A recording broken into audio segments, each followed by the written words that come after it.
Radio voice of Sindh London.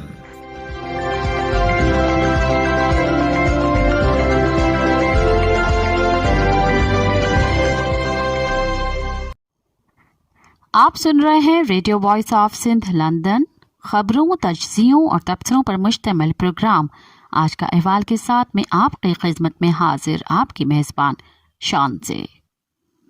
Programme کے آغاز میں آپ کے لیے دعا کہ آپ جہاں بھی رہیں خوش و خرم رہیں۔ 15 فروری 2024 جمعرات کے دن یہ programme radio voice of Sindh London کے اسٹوڈیو سے آپ کی خدمت میں براہ راست نشر کیا جا رہا ہے۔ سب سے پہلے حالات حاضرہ پر ایک نظر ڈالتے ہیں۔ جماعت اسلامی پاکستان نے Pakistan Tehreek Insaf P T I کے ساتھ اتحاد کرنے سے معذرت کر لی۔ ترجمان جماعت اسلامی پاکستان کیسر شریف کی جانب سے جاری بیان میں کہا گیا کہ جماعت اسلامی نے پی ٹی آئی سے اتحاد کے حوالے سے ابتدائی مشاورت مکمل کر لی۔ اس میں کہا گیا کہ جماعت اسلامی نے طے کیا گیا تھا کہ قومی سطح پر تحریک انصاف سے اشتراک عمل قومی مفاد میں ہوگا، لیکن تحریک انصاف نے اپنے موقف کو تبدیل کیا ہے۔ ترجمان جماعت اسلامی نے کہا کہ P T I Khyber Pakhtunkhwa میں بھی جس جماعت سے چاہے اپنے معاملات طے کر لے، جماعت اسلامی کو خوشی ہوگی۔ جمعیت العلماء اسلام فے کے سربراہ مولانا فضل الرحمان نے کہا کہ ہم انتخابی نتائج مسترد کرتے ہیں اور نواز شریف کو اپوزیشن میں ساتھ بیٹھنے کی دعوت دیتے ہیں۔ اسلام آباد میں جے او آئی کے مرکزی مجلس عاملہ کے اجلاس کے بعد سربراہ جمعیت العلماء اسلام فے مولانا فضل الرحمان نے پریس کانفرنس کرتے ہوئے کہا کہ جے یو آئی فے کے نظر میں پارلیمنٹ نے اپنی اہمیت کھو دی ہے۔ لگتا ہے فیصلے ایوان میں نہیں میدان میں ہوں گے۔ انتخابی دھاندلی میں 2018 کا بھی ریکارڈ توڑ دیا گیا۔ ان کا کہنا تھا کہ ہم الیکشن کمیشن کے شفاف الیکشن کے بیان کو مسترد کرتے ہیں۔ الیکشن کمیشن اسٹیبلشمنٹ کے ہاتھوں یرغمال رہا۔ اسلام دشمن عالمی قوتوں کے دباؤ پر ہماری جیت کو شکست میں بدلا کیا۔ ہم اپنے نظریے پر کوئی سمجھوتا نہیں کریں گے۔ اگر الیکشن شفاف ہوئے ہیں تو 9 مئی کا بیانیہ ختم ہو گیا ہے۔ پاکستان تحریک انصاف کے رہنما علی محمد خان نے کہا کہ ملکی مسائل کے حل کے لیے سب سے بات کر سکتے ہیں، مگر نون لیگ اور پیپلز پارٹی کے ساتھ بیٹھ کر حکومت بنانا ایسا ہی ہے کہ ہم تحریک انصاف کے نظریے کو اقتدار کے لیے قربان کر دیں۔ علی محمد خان نے کہا کہ ہم پہلے بھی کہتے تھے کہ نون لیگ اور پیپلز پارٹی صرف الیکشن کے لیے الگ ہوئے ہیں، یہ پی ڈی ایم 2 ہے۔ بانی پی ٹی آئی کی جانب سے خیبر پختونخوا کے لیے وزیر اعلیٰ کی نامزدگی سے متعلق بات چیت کرتے ہوئے انہوں نے کہا کہ علی امین گنڈاپور نے پارٹی کو بہت اچھے سے چلایا ہے، پارٹی کارکنوں کے جذبات کو کنٹرول کیا اور دوسرا 9 مئی نہیں ہونے دیا۔ علی محمد خان کا کہنا تھا کہ علی امین گنڈاپور وفادار تو ہیں، مگر جب وہ عہدہ سنبھالیں گے تبھی صلاحیت کا پتہ چلے گا۔ مریم نواز ملک کی تاریخ میں پنجاب کی پہلی خاتون وزیر اعلیٰ ہوں گی۔ بلوچستان کی وزارت اعلیٰ بھی پی پی کے دائرہ ہدف میں ہے اور سرفراز بگٹی نے صوبوں کی صورتحال پر سی اے سی میں بریفنگ دی۔ مستقل ذرائع سے معلوم ہوا ہے کہ ایوان صدر کے نئے مقیم پاکستان پیپلز پارٹی کے شریک چیئرمین آصف زرداری ہوں گے، جو دوسری مرتبہ اس منصب پر فائز ہوں گے۔ ذرا کے مطابق اس بارے میں پاکستان مسلم لیگ نون کی قیادت سے بلاول بھٹو اور آصف زرداری کی ملاقاتوں کے درمیان یہ بات طے ہو چکی ہے کہ وزیر اعظم کے لیے پیپلز پارٹی مسلم لیگ نون کے نمائندے اور مسلم لیگ نون کی صدارت کے لیے پیپلز پارٹی کے نمائندے کی حمایت کریں گے، جس کے بعد اگر صورتحال میں کوئی غیر متوقع تبدیلی نہیں آتی تو آئندہ حکومت میں ملک کے صدر آصف علی زرداری اور وزیر اعظم شہباز شریف ہوں گے۔ پاکستان پیپلز پارٹی کی جانب سے منظر عام پر آنے والے فیصلوں کے بعد مسلم لیگ نون کی جانب سے چیف آرگنائزر مریم نواز کو وزارت اعلیٰ پنجاب کے منصب پر نامزد کرنے کا بھی اعلان کر دیا گیا۔ عوامی نیشنل پارٹی اے این پی نے 8 فروری کو ہونے والے انتخابات کے نتائج میں رد و بدل کے خلاف احتجاجی تحریک شروع کرنے کا فیصلہ کیا ہے۔ 8 فروری کو ہونے والے عام انتخابات میں ANP قومی اور صوبائی اسمبلیوں میں مکمل طور پر ناکام رہی اور کوئی بھی نشست حاصل نہ کر سکی۔ اسی معاملے پر ANP کے رہنما اور سابق وزیر اعلیٰ KP امیر حیدر خان ہوتی نے تمام پارٹی عہدوں سے مستعفی ہونے کا اعلان بھی کیا تھا۔ تحریک انصاف کے رہنما شیر افضل مروت نے دعویٰ کیا ہے کہ سابق صدر آصف زرداری کل رات PTI سے رابطے کرنے کی کوشش کرتے رہے۔ شیر افضل مروت نے میڈیا سے گفتگو کرتے ہوئے دعویٰ کیا کہ آصف زرداری کل رات 11 بجے تک مجھ سے رابطے کرتے رہے۔ ان رابطوں پر دستیاب قیادت علیمہ خان، شہریار آفریدی، شاندانہ گلزار ہم نے بیٹھ کر ڈسکشن کی۔ شیر افضل کے مطابق پیپلز پارٹی نے عندیہ دیا کہ جو آپ کی سیٹس ہیں ڈیو پروسیس آف لا سے واپس لے لیں، ہم اعتراض نہیں کریں گے۔ ملک بھر میں ہونے والے عام انتخابات کے نتائج میں مبینہ رد و بدل کے خلاف بلوچستان میں 4 جماعتی اتحاد کا احتجاج جاری ہے، جبکہ صوبائی دارالحکومت کوئٹہ میں دھرنا 6 دن میں داخل ہو گیا۔ Hazara democratic party, Balochistan national party اور پشتونخوا ملی عوامی پارٹی پر مبنی 4 جماعتیں اتحاد کی کال پر کل بھی کوئٹہ سمیت بلوچستان بھر میں ریلیاں نکالی جائیں گی اور مظاہرے کیے جائیں گے، جبکہ ہفتے کو کوئٹہ میں احتجاجی دھرنا دیا جائے گا۔ اس کے علاوہ مبینہ دھاندلی کے خلاف کوئٹہ ڈیرہ غازی خان، کوئٹہ ڈیرہ اسماعیل خان اور کوئٹہ چمن قومی شاہراہ بھی بند ہے۔ قومی شاہراہوں کی بندش سے مسافروں کو مشکلات کا سامنا ہے، جبکہ اشیاء خورد و نوش کی قلت بھی پیدا ہو رہی ہے۔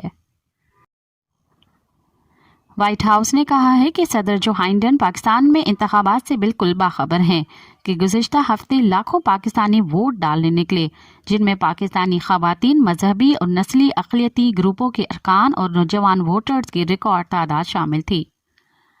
وائٹ ہاؤس کے ترجمان کیرین جان پیئر نے منگل کو صحافیوں سے بات کرتے ہوئے مزید کہا کہ یقینی طور پر ہم پاکستانی عوام کو گزشتہ ہفتے کے انتخابات میں حصہ لینے پر مبارکباد پیش کرتے ہیں، بشمول انتخابی عملے، سول سوسائٹی کے اراکین اور صحافیوں اور انتخابی مبصرین جنہوں نے پاکستان کے جمہوری اور انتخابی اداروں کی حفاظت کی ہے۔ انہوں نے مزید کہا کہ ہم خیال جمہوری نظام کے ساتھ کھڑے ہونے پر فخر ہے۔ ہم مسلسل پاکستانی حکومت اور پاکستانی سیاسی جماعتوں کو عوامی اور نجی دونوں سطح پر واضح طور پر بتاتے رہے ہیں کہ پاکستانی عوام کی مرضی کا احترام کرنے اور شفاف انتخابی عمل کو یقینی بنانے کی ضرورت ہے۔ یہ واضح طور پر اہم ہے۔ اس سے قبل پاکستان کے انتخابات پر جاری ایک بیان میں امریکی محکمہ خارجہ کے ترجمان میتھیو ملر نے کہا تھا کہ پاکستان میں انتخابی عمل میں مداخلت کے الزامات پر تشویش ہے۔ انتخابی عمل میں مداخلت یا دھوکہ دہی کے دعووں کی مکمل چھان بین ہونی چاہیے۔ پیر پگارا کے حکم پر کل حیدرآباد میں دھاندلی کے خلاف دھرنا دیا جائے گا۔ سانگھڑ، چوٹیارو سمیت مختلف علاقوں سے پیدل قافلے دھرنے میں شرکت کے لیے حیدرآباد روانہ ہو گئے ہیں۔ بلوچستان نیشنل پارٹی BNP کے سربراہ سردار اختر جان مینگل نے کہا ہے کہ انہوں نے تاحال یہ فیصلہ نہیں کیا کہ وہ کس سیاسی جماعت کے ساتھ جائیں گے۔ انڈیپینڈنٹ اردو کے مطابق اختر مینگل نے کہا کہ عام انتخابات کے بعد کسی بھی ایک پارٹی کو اکثریت نہیں ملی اور ان کے بقول آئندہ حکومت حج کو لے کھاتی ہوئی حکومت ہوگی۔ 8 فروری کے عام انتخابات کے بعد جہاں مرکز میں پاکستان تحریک انصاف کے حمایت یافتہ آزاد امیدواروں نے سب سے زیادہ نشستیں جیتیں اور مسلم لیگ نون اور پاکستان پیپلز پارٹی قومی اسمبلی کی نشستوں کے لحاظ سے بالترتیب دوسرے اور تیسرے نمبر پر رہیں، وہیں بلوچستان میں پاکستان پیپلز پارٹی اور جمعیت علماء اسلام پاکستان نے سب سے زیادہ 11 نشستیں جیتی ہیں، جبکہ مسلم لیگ نون نے 10 اور بلوچستان نیشنل پارٹی نے 1 نشست جیتی ہے۔ بلوچستان میں سیاسی جماعتوں کی جانب سے انتخابی نتائج پر احتجاج اور تشویش کا اظہار بھی کیا گیا۔ اس حوالے سے سوال پر اختر مینگل نے کہا کہ بلوچستان میں انتخابی نتائج کے بعد احتجاج کرنے والا جو 4 جماعتی اتحاد ہے اس میں ہماری پارٹی بھی شامل ہے اور اس اتحاد نے فیصلہ کیا کہ انتخابات میں دھاندلی کے خلاف احتجاج جاری رکھیں گے۔ انہوں نے مزید کہا کہ فی الحال احتجاج کا فیصلہ شٹر ڈاؤن اور پہیہ جام کا ہے۔ اتحاد کے ساتھ مل کر آئندہ کا مزید لائے عمل طے کریں گے۔ اختر مینگل نے کہا کہ جنہوں نے ان انتخابات کا نتیجہ بنایا ہوا ہے، اگر وہ سمجھتے ہیں کہ اس طرح نتیجے بنانے سے ملک کی سیاسی بحران ختم ہو سکتا ہے تو یہ ان کی غلط سوچ ہے۔ Free and fair election network FAFEN نے الیکشن 2024 میں ووٹر ٹرن آؤٹ پر جائزہ رپورٹ جاری کر دی۔ فافین کی رپورٹ میں کہا گیا ہے کہ ووٹرز سے متعلق جاری جائزہ قومی اسمبلی کے 264 حلقوں کے فارم 47 پر مبنی ہے۔ فافین کے جائزے کے مطابق 8 فروری کو ووٹر ٹرن آؤٹ 47.6% رہا۔ الیکشن 2018 میں یہ شرح 52.1% تھی۔ فافین کی رپورٹ میں بتایا گیا کہ الیکشن 2024 میں 6 کروڑ 6 لاکھ ووٹرز نے ووٹ کا حق استعمال کیا۔ الیکشن 2018 کی نسبت 58 لاکھ زائد ووٹ ڈالے گئے، البتہ ووٹ ڈالنے کی شرح کم ہوئی۔ فافین کے مطابق سال 2018 میں رجسٹرڈ ووٹرز کی تعداد 10 کروڑ 60 لاکھ تھی، جبکہ الیکشن 2024 میں 12 کروڑ 86 لاکھ تھی۔ فافین کی رپورٹ میں کہا گیا ہے کہ قومی اسمبلی کے حلقوں میں سب سے زیادہ ٹرن آؤٹ این 214 تھر پارکر میں 70.9% رہا، جبکہ سب سے کم ٹرن آؤٹ این 42 جنوبی وزیرستان میں 16.3% رہا۔ اسلام آباد میں 2018 کا ووٹر ٹرن آؤٹ 58.3% تھا، جبکہ 2024 میں ٹرن آؤٹ 54.2% رہا۔ فافین کے مطابق خیبر پختونخوا میں 2018 کا ووٹر ٹرن آؤٹ 44% تھا، جبکہ 2024 میں 39.5% رہا۔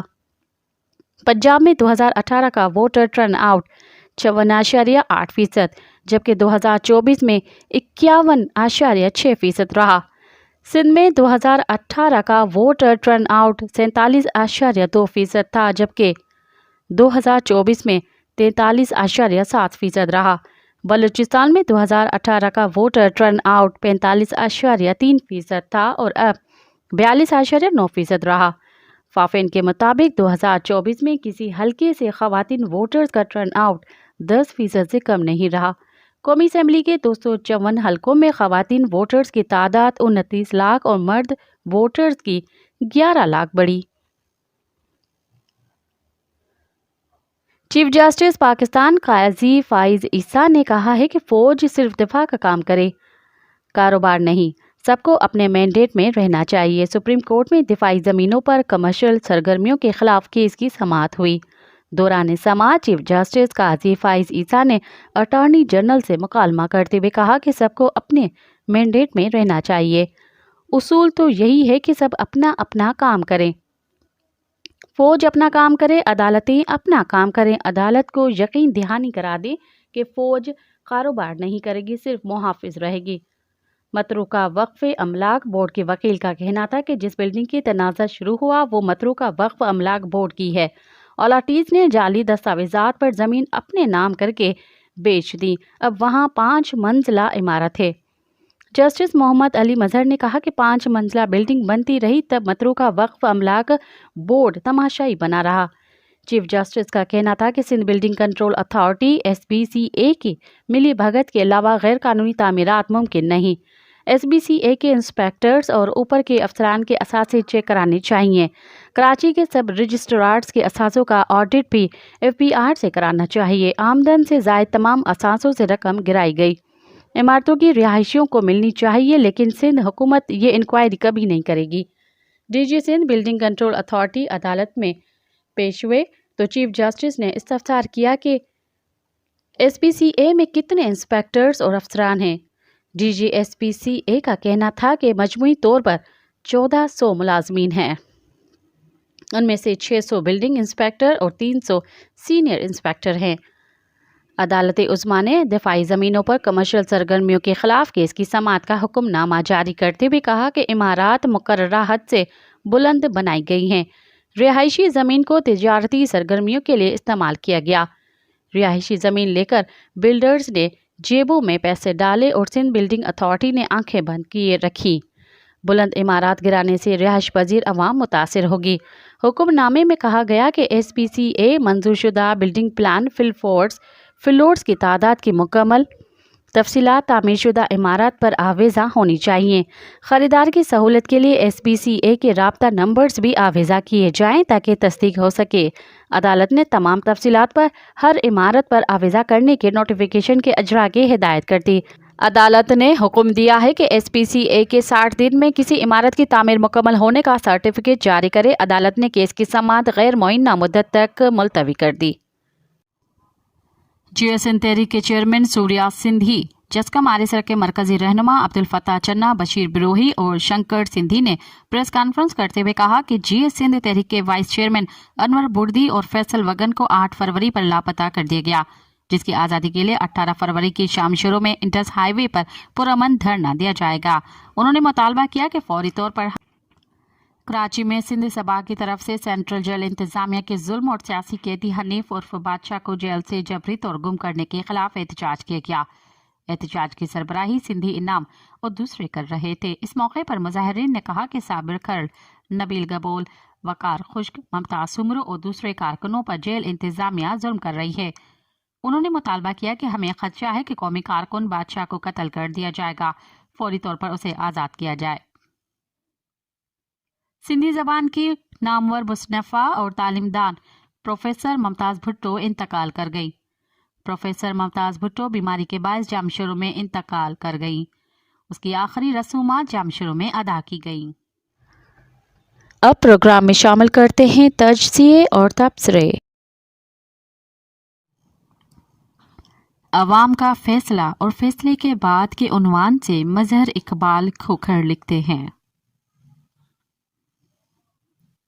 عوام نے 8 فروری کو اپنا فیصلہ سنا دیا۔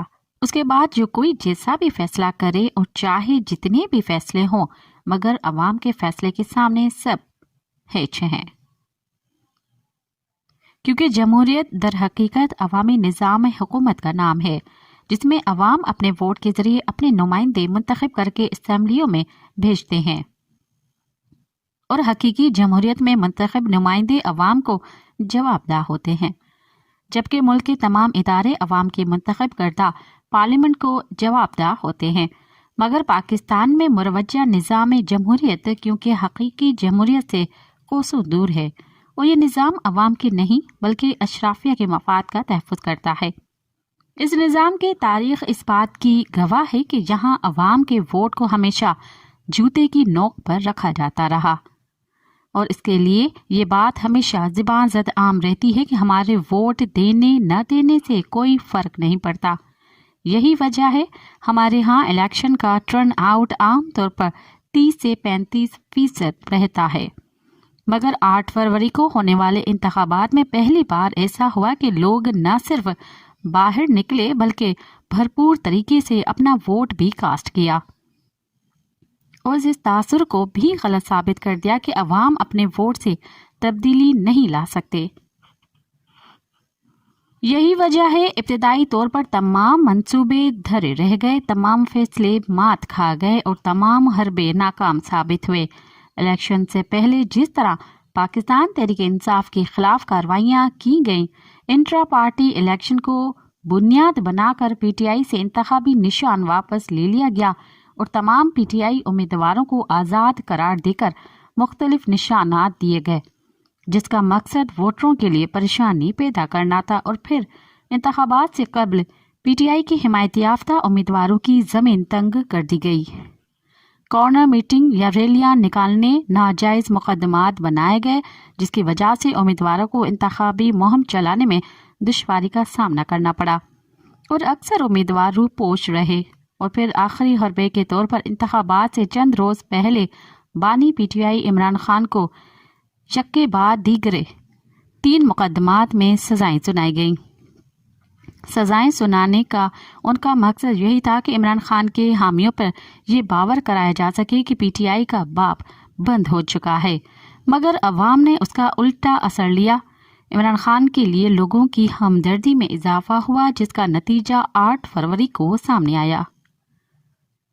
اس سے قبل ہم اپنے کالم میں لکھا تھا کہ اگر عوام نے کوئی غیر معمولی اور غیر متوقع فیصلہ کر لیا تو اداروں کی طرف سے کیے گئے تمام فیصلے دھرے رہ جائیں گے، اور یہی ہوا۔ عوام نے اپنے ووٹ کے ذریعے ظلم،